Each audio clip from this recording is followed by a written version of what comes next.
In the morning when thou findest thyself unwilling to rise, consider with thyself presently, it is to go about a man's work that I am stirred up. Am I then yet unwilling to go about that, for which I myself was born and brought forth into this world? Or was I made for this, to lay me down, and make much of myself in a warm bed? Oh, but this is pleasing. And was it then for this that thou wert born, that thou mightest enjoy pleasure? Was it not in very truth for this, that thou mightest always be busy and in action? Seest thou not how all things in the world besides, how every tree and plant, how sparrows and ants, spiders and bees, how all in their kind are intent as it were orderly to perform whatsoever, towards the preservation of this orderly universe, naturally doth become and belong unto thee? And wilt not thou do that which belongs unto a man to do? Wilt not thou run to do that which thy nature doth require? But thou must have some rest. Yes, thou must. Nature hath of that also, as well as of eating and drinking, allowed thee a certain stint. But thou gest beyond thy stint, and beyond that which would suffice, and in matter of action, there thou comest short of that which thou mayest. It must needs be therefore, that thou dost not love thyself. For if thou didst, thou wouldst also love thy nature, and that which thy nature doth propose unto herself as her end. Others, as many as take pleasure in their trade and profession, can even pine themselves at their works, and neglect their bodies and their food for it. And doest thou less honor thy nature than an ordinary mechanic his trade, or a good dancer his art, than a covetous man his silver, and vainglorious man applause? These to whatsoever they take an affection, can be content to want their meat and sleep, to further that every one which he affects. And shall actions tending to the common good of human society seem more vile unto thee, or worthy of less respect and intention? 2. How easy a thing is it for a man to put off from him all turbulent adventitious imaginations, and presently to be in perfect rest and tranquility. 3. Think thyself fit and worthy to speak, or to do anything that is according to nature, and let not the reproach or report of some that may ensue upon it ever deter thee. If it be right and honest to be spoken or done, undervalue not thyself so much as to be discouraged from it. As for them, they have their own rational overruling part, and their own proper inclination, which thou must not stand and look about to take notice of, but go on straight, whither both thine own particular and the common nature do lead thee. And the way of both these is but one. 4. I continue my course by actions according to nature, until I fall and cease, breathing out my last breath into that air, by which continually breathed in I did live, and falling upon that earth, out of whose gifts and fruits my father gathered his seed, my mother her blood, and my nurse her milk, out of which for so many years I have been provided, both of meat and drink. And lastly, which beareth me that tread upon it, and beareth with me that so many ways do abuse it, or so freely make use of it, so many ways to so many ends. Thee, no man can admire thee for thy sharp acute language, such is thy natural disability that way. Be it so. Yet there be many other good things, for the want of which thou canst not plead the want or natural ability. Let them be seen in thee, which depend wholly from thee: sincerity, gravity, laboriousness, contempt of pleasures. Be not querulous, be content with little, be kind, be free. Avoid all superfluity, all vain prattling. Be magnanimous. Dost not thou perceive how many things there be, which notwithstanding any pretense of natural indisposition and unfitness, thou mightest have performed and exhibited, and yet still thou doest voluntarily continue drooping downwards? Or wilt thou say that it is through defect of thy natural constitution that thou art constrained to murmur, to be base and wretched to flatter, now to accuse, and now to please, and pacify thy body, to be vainglorious, to be so giddy-headed and unsettled in thy thoughts? Nay, witnesses be the gods, of all these thou mightest have been rid long ago. Only this thou must have been contented with, to have borne the blame of one that is somewhat slow and dull, wherein thou must so exercise thyself, as one who neither doth much take to heart this his natural defect, nor yet pleaseth himself in it. 6. Such there be, who when they have done a good turn to any, are ready to set them on the score for it, and to require retaliation. Others there be, who though they stand not upon retaliation, to require any, yet they think with themselves nevertheless, that such a one is their debtor, and they know as their word is what they have done. Others again there be, who when they have done any such thing, do not so much as know what they have done, but are like unto the vine, which beareth her grapes, and when once she hath borne her own proper fruit, is contented and seeks for no further recompense, as a horse after a race, and a hunting dog when he hath hunted, and the bee when she hath made her honey. Look not for applause and commendation. So neither doth that man that rightly doth understand his own nature when he hath done a good turn, but from one doth proceed to do another, even as the vine after she hath once borne fruit in her own proper season, is ready for another time. Thou therefore must be one of them, who what they do, barely do it without any further thought, and are in a manner insensible of what they do. Nay, but, will some reply perchance, this very thing a rational man is bound unto, to understand what it is that he doeth, for it is the property, say they, of one that is naturally sociable, to be sensible, that he doth operate sociably, and nay, and to desire that the party himself that is sociably dealt with should be sensible of it too.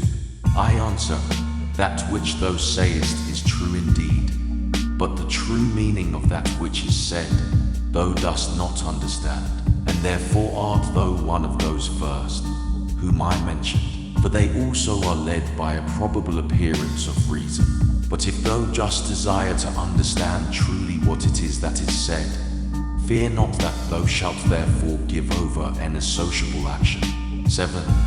The form of the Athenians' prayer did run thus: O rain, rain, good Jupiter, upon all the grounds and fields that belong to the Athenians.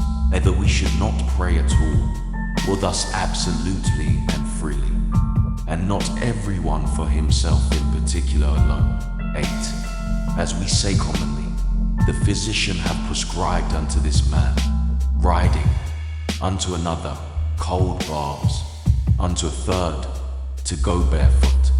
So it is alike to say, the nature of the universe hath prescribed unto this man sickness, or blindness, or some loss, or damage, or some such thing.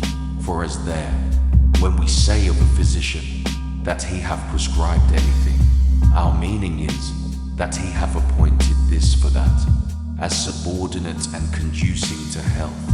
So here, whatsoever doth happen unto any, is ordained unto him as a thing subordinate unto the fates, and therefore do we say of such things, that they do sigma upsilon mu beta alpha iota nu epsilon iota nu, that is, happen or fall together, as of square stones, when either in walls or pyramids in a certain position they fit one another, and agree as it were in an harmony. The masons say that they do sigma upsilon mu beta alpha iota nu epsilon iota nu, as if thou shouldest say, fall together, so that in the general, though the things be divers that make it, yet the consent or harmony itself is but one.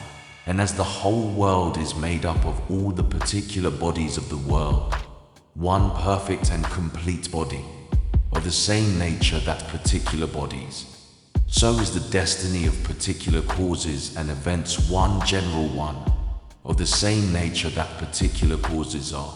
What I now say, even they that are mere idiots are not ignorant of. For they say commonly tau omicron u epsilon, au omicron epsilon phi epsilon rho epsilon u alpha u epsilon tau omega. That is, this his destiny hath brought upon him. This therefore is by the fates properly and particularly brought upon this, as that unto this in particular is by the physician prescribed. These therefore let us accept of in like manner, as we do those that are prescribed unto us our physicians. For them also in themselves shall we find to contain many harsh things, but we nevertheless, in hope of health and recovery, accept of them. Let the fulfilling and accomplishment of those things which the common nature bath determined be unto thee as thy health. Accept then, and be pleased with whatsoever doth happen, though otherwise harsh and unpleasing, as tending to that end, to the health and welfare of the universe, and to Job's happiness and prosperity. For this whatsoever it be, should not have been produced, had it not conduced to the good of the universe. For neither doth any ordinary particular nature bring anything to pass, that is not to whatsoever is within the sphere of its own proper administration and government agreeable and subordinate.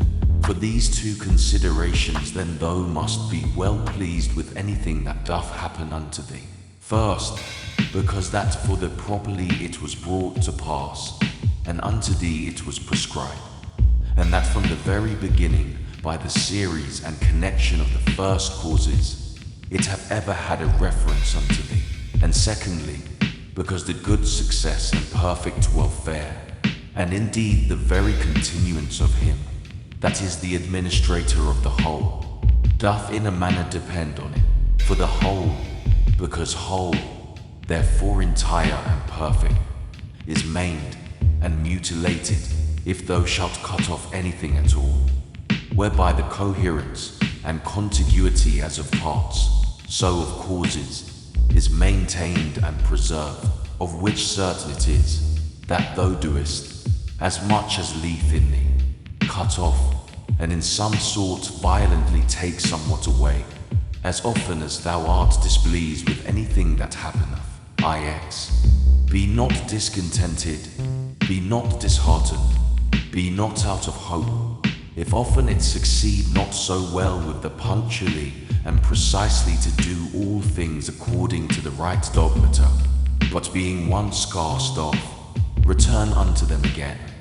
And as for those many and more frequent occurrences, either of worldly distractions or human infirmities, which as a man thou canst not but in some measure be subject unto, be not thou discontented with them, but however, love and affect that only which thou dost return unto, a philosopher's life, and proper occupation after the most exact manner. And when thou dost return to thy philosophy, return not unto it as the manner of some is, after play and liberty as it were, to their schoolmasters and pedagogues, but as they that have sore eyes to their sponge and egg, or as another to his cataplasm, or as others to their fomentations. So shalt not thou make it a matter of ostentation at all to obey reason, but of ease and comfort. And remember that philosophy requireth nothing of thee, but what thy nature requireth. And wouldest thou thyself desire anything that is not according to nature? For which of these sayest thou, that which is according to nature or against it, is of itself more kind and pleasing? Is it not for that respect especially, that pleasure itself is to so many men's hurt and overthrow, most prevalent, because esteemed commonly most kind and natural? But consider well whether magnanimity rather, and true liberty, and true simplicity, and equanimity, and holiness, whether these be not most kind and natural, and prudency itself, what more kind and amiable than it, when thou shalt truly consider with thyself, what it is through all the proper objects of thy rational intellectual faculty currently to go on without any fall or stumble.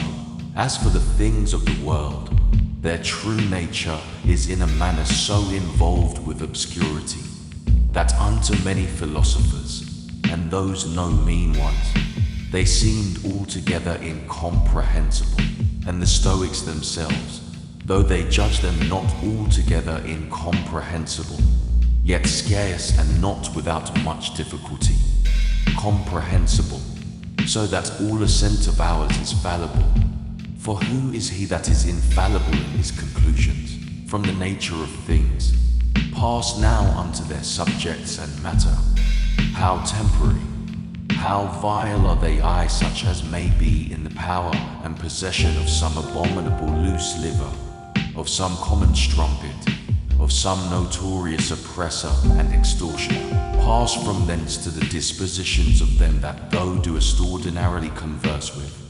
How hardly do we bear, even with the most loving and amiable, that I may not say how hard it is for us to bear even with our own selves, in such obscurity and impurity of things, in such and so continual a flux both of the substances and time, both of the motions themselves, and things move, what it is that we can fasten upon, either to honor and respect especially, or seriously and studiously to seek after.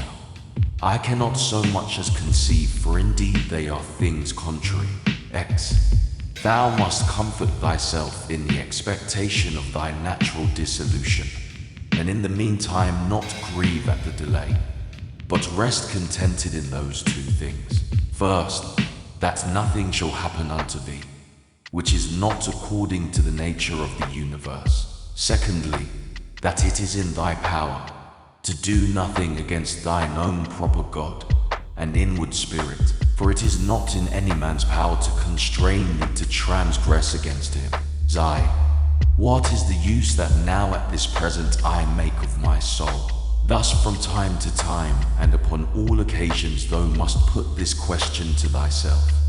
What is now that part of mine which they call the rational mistress part, employed about, whose soul do I now properly possess? A child's, or a youth's, a woman's, or a tyrant's, some brute, or some wild beast's soul? XII. What those things are in themselves, which by the greatest part are esteemed good, thou mayest gather even from this. For if a man shall hear things mentioned as good, which are really good indeed, such as are prudence, temperance, justice, fortitude, after so much heard and conceived, he cannot endure to hear of any more. For the word good is properly spoken of them. But as for those which by the vulgar are esteemed good, if he shall hear them mentioned as good, he doth hearken for more. He is well contented to hear that what is spoken by the comedian is but familiarly and popularly spoken, so that even the vulgar apprehend the difference. For why is it else that this offends not and needs not to be excused, when virtues are styled good, but that which is spoken in commendation of wealth, pleasure, or honor, we entertain it only as merrily and pleasantly spoken. Proceed therefore, and inquire further, whether it may not be that those things also which being mentioned upon the stage were merrily, and with great applause of the multitude, scoffed at with this jest, that they that possessed them had not in all the world of their own. Such was their affluence and plenty, so much as a place where to avoid their excrements. Whether, I say, those ought not also in very deed to be much respected and esteemed of, as the only things that are truly good. 13. All that I consist of, is either form or matter. No corruption can reduce either of these unto nothing. For neither did I of nothing become a subsistent creature. Every part of mine then will by mutation be disposed into a certain part of the whole world, and that in time into another part, and so in infinitum. By which kind of mutation I also became what I am, and so did they that begot me, and they before them, and so upwards in infinitum. For so we may be allowed to speak, though the age and government of the world be to some certain periods of time limited and confined. XIV, reason and rational power, or faculties which content themselves with themselves and their own proper operations. And as for their first inclination and motion, that they take from themselves, but their progress is right to the end and object, which is in their way, as it were, and leaf just before them, that is, which is feasible and possible, whether it be that which at the first they propose to themselves, or no. For which reason also such actions are termed kappa alpha tau omicron rho theta omega sigma epsilon iota t, to intimate the directness of the way by which they are achieved. Nothing must be thought to belong to a man, which doth not belong unto him as he is a man. These, the event of purposes, are not things required in a man. The nature of man doth not profess any such things. The final ends and consummations of actions are nothing at all to a man's nature. The end therefore of a man, or the summum bonum whereby that end is fulfilled, cannot consist in the consummation of actions purposed and intended. Again, concerning these outward worldly things, were it so that any of them did properly belong unto man, then would it not belong unto man to condemn them and to stand in opposition with them. Neither would he be praiseworthy that can live without them, or he good, if these were good indeed, who of his own accord doth deprive himself of any of them. But we see contrariwise, that the more a man doth withdraw himself from these wherein external pomp and greatness doth consist, or any other like these, or the better he doth bear with the loss of these, the better he is accounted. XV, such as thy thoughts and ordinary cogitations are, such will thy mind be in time. For the soul doth, as it were, receive its tincture from the fancies and imaginations. Dye it therefore, and thoroughly soak it with the assiduity of these cogitations. As for example, wheresoever thou mayest live, there it is in thy power to live well and happy. But thou mayest live at the court, there then also mayest thou live well and happy. Again, that which everything is made for, he is also made unto that, and cannot but naturally incline unto it. That which anything doth naturally incline unto, therein is his end, wherein the end of everything doth consist.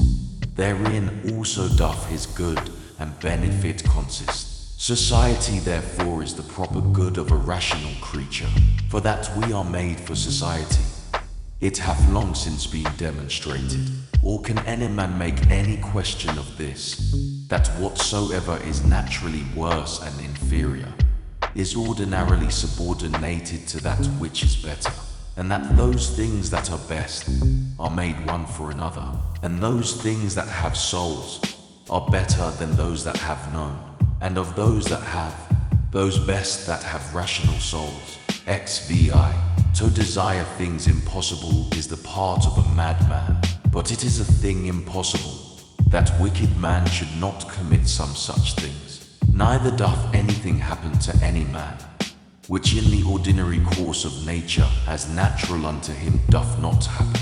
Again, the same things happen unto others also, and truly, if either he that is ignorant that such a thing have happened unto him, or he that is ambitious to be commended for his magnanimity, can be patient, and is not grieved, is it not a grievous thing, that either ignorance, or a vain desire to please and to be commended, should be more powerful and effectual than true prudence.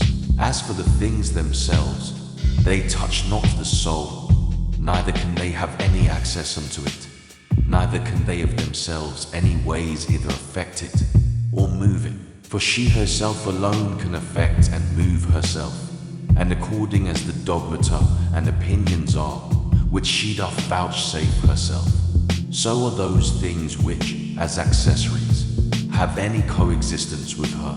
XVI.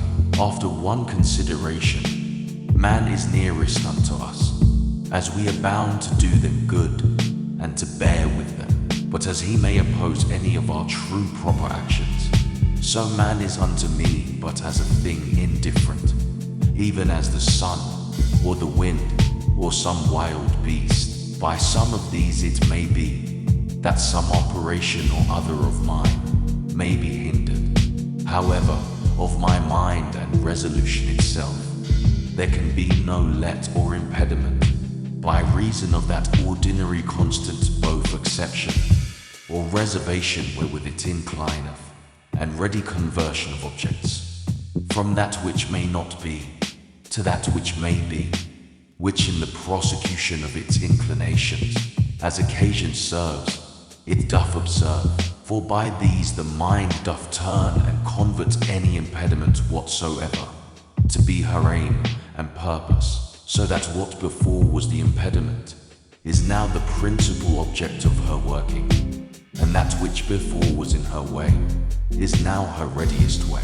XVI. Honor that which is chiefest and most powerful in the world, and that is it, which makes use of all things, and governs all things. So also in thyself, honor that which is chiefest and most powerful, and is of one kind and nature with that which we now spake of. For it is the very same, which being in thee, turneth all other things to its own use, and by whom also thy life is governed. XIX. That which doth not hurt the city itself, cannot hurt any citizen. This rule thou must remember to apply and make use of upon every conceit and apprehension of wrong. If the whole city be not hurt by this, neither am I certainly, and if the whole be not, why should I make it my private grievance? Consider rather what it is wherein he is overseen that is thought to have done the wrong. Again, often meditate how swiftly all things that subsist, and all things that are done in the world, are carried away, and as it were conveyed out of sight. For both the substance themselves, we see as a flood, are in a continual flux, and all actions in a perpetual change, and the causes themselves, subject to 1,000 alterations. Neither is there anything almost that may ever be said to be now settled and constant. Next unto this, and which follows upon it, consider both the infiniteness of the time already past, and the immense vastness of that which is to come, wherein all things are to be resolved and annihilated. Art not thou then a very fool, who for these things art either puffed up with pride, or distracted with cares, or canst find in thy heart to make such moans as for a thing that would trouble thee for a very long time? Consider the whole universe whereof thou art but a very little part, and the whole age of the world together, whereof but a short and very momentary portion is allotted unto thee, and all the fates and destinies together, of which how much is it that comes to thy part and share? Again, another doth trespass against me. Let him look to that. He is master of his own disposition, and of his own operation. I for my part am in the meantime in possession of as much as the common nature would have me to possess, and that which my known nature would have me do, I do. XX. Let not that chief commanding part of thy soul be ever subject to any variation through any corporal either pain or pleasure, neither suffer it to be mixed with these, but let it both circumscribe itself, and confine those affections to their own proper parts and members. But if at any time they do reflect and rebound upon the mind and understanding, as in a united and compacted body it must needs. Then must thou not go about to resist sense and feeling, it being natural. However, let not thy understanding to this natural sense and feeling, which whether unto our flesh pleasant or painful, is unto us nothing properly, add an opinion of either good or bad, and all is well. XXI, to live with the gods, he liveth with the gods, who at all times affords unto them the spectacle of the soul, both contented and well pleased with whatsoever is afforded or allotted unto her, and performing whatsoever is pleasing to that spirit, whom, being part of himself, Jove hath appointed to every man as his overseer and governor. XEI, be not angry neither with him whose breath, neither with him whose arm holes are offensive. What can he do? Such is his breath naturally, and such are his arm holes, and from such an effect, and such a smell must of necessity proceed. Oh, but the man, sayest thou, hath understanding in him, and might of himself know, that he by standing near cannot choose but offend. And though also, God bless thee, hast understanding, let thy reasonable faculty work upon his reasonable faculty. Show him his fault, admonish him. If he hearken unto thee, thou hast cured him, and there will be no more occasion of anger. XE, where there shall neither roar be, nor hollet. Why so? As thou dost purpose to live, when thou hast retired thyself to some such place, where neither roar nor harlot is, so mayest thou hear. And if they will not suffer thee, then mayest thou leave thy life rather than thy calling, but so as one that doth not think himself anyways wronged, only as one would say, here is a smoke, I will out of it, and what a great matter is this. Now till some such thing force me out, I will continue free. Neither shall any man hinder me to do what I will, and my will shall ever be by the proper nature of a reasonable and sociable creature, regulated and directed. Exit. That rational essence by which the universe is governed is for community and society, and therefore hath it both made the things that are worse for the best, and hath allied and knit together those which are best, as it were in an harmony.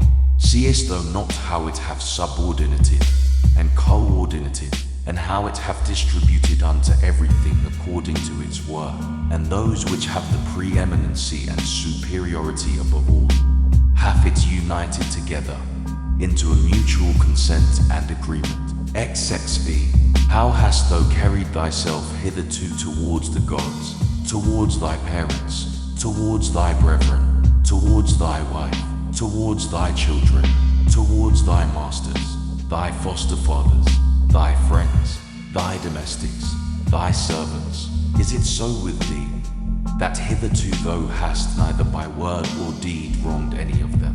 Remember withal through how many things thou hast already passed, and how many thou hast been able to endure, so that now the legend of thy life is full, and thy charge is accomplished.